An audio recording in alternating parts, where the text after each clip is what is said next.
Hello, and welcome to our parent chat today on incorporating feelings into every day.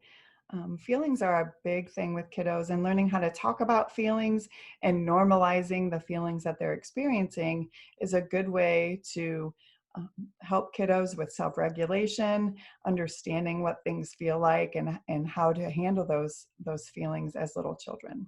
So, why is it important to talk about feelings? So, children have a lot going on in their little brains, and sometimes they have big emotions. And when children learn to identify their feelings, it helps them understand what the feelings are and that they are normal. And feeling identification is a big part of learning how to self regulate, which is one of the most important social emotional skills. So, the first strategy is to provide feeling visuals to children. And so, we want to provide anything we can to help kids understand what feelings are, what they look like on someone else. So, we can use cartoon characters, we can use real faces. I provided a good amount of different visuals here on real life cartoon characters, what they might look like. And so talking to children about what these feelings are. So providing these visuals anywhere so we can really identify some of the things that are going on with kiddos. A lot of them know happy and sad because we talk about those a lot, but there's lots of feelings that we're experiencing. And so we want to provide these visuals and point them out when we see them going on. The next one is a daily check-in. So it's basically, how are you feeling today? And sometimes, once we talk about feelings ourselves, you might say, I'm feeling a little tired today because I, went to bed kind of late last night, or I'm feeling a little scared today because I have a meeting at work. And so talking and normalizing feelings with kiddos can really be helpful. So doing those daily check-ins with them where you talk about how they're feeling and you talk about how you're feeling, and we can really start working on labeling those feelings and talking about what they feel like. This is a great way to also teach empathy. So when we talk about how we're feeling and they see our feelings, it teaches them to slow down and try to be empathetic with other people. So problem solving with feelings. So a lot of times problems will come up, and we want to provide ways to help problem solve with kids, and talk about feelings should always be one of those steps. So you can provide visuals that and ways to problem solve by just really showing the steps to it. This first one is really nice because it says, I feel sad and I want a hug.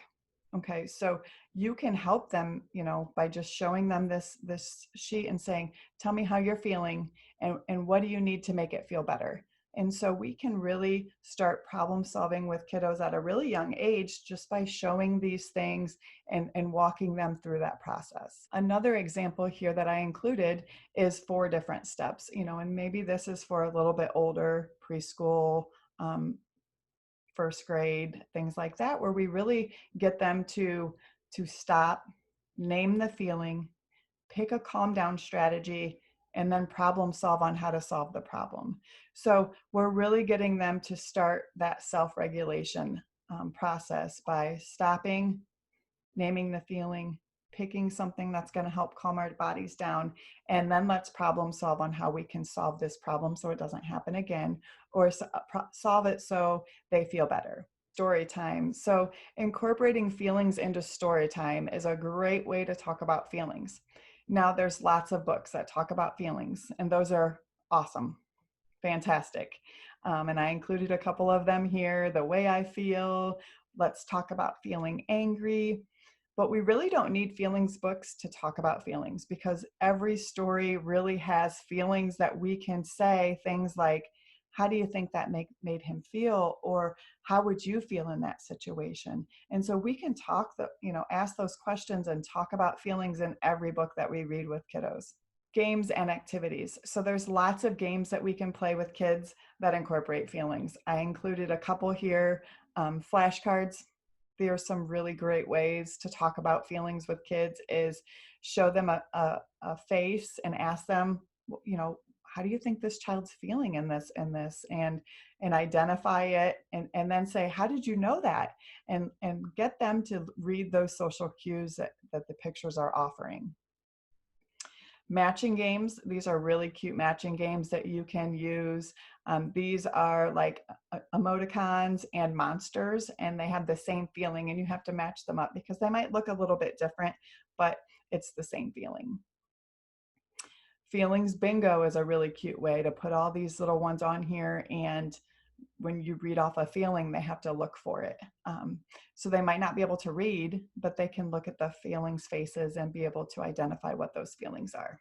Picture practice. This is a really fun way to work with kiddos, and you can go and just get pictures out of a magazine or go and get pictures off the internet. And you can show them pictures and you can say, what do you think's going on in this picture? How do you think they're feeling? And really look at the pictures and get them to talk about what they see and how you think that they are thinking they're feeling. So this is a really great way to get kids to talk about it and to normalize it and to understand that everyone has these emotions and that they're normal. Modeling. So we want to model talking about feelings as much as possible. So, and we can turn this into everyday activities. Just say things like, you look really sad right now, and I can tell by the tears that are on your face and the frown that you have. Tell me about what's going on. Or talk about your feelings. I'm feeling very excited. Can you tell by my happy face and my body jumping up and down? So there's lots of ways that we can model normalizing these feelings discussions that we can have with kiddos. I included my resources here. I have my email address if you have any questions or would like to comment about our video tonight. And I used stuff from Conscious Discipline and the Devereaux Center for Resilient Children and Teachers Pay Teachers. Thank you so much for coming to our parent chat tonight, and I'm hoping that you found something of value and that you feel like you learned something. Thanks for coming.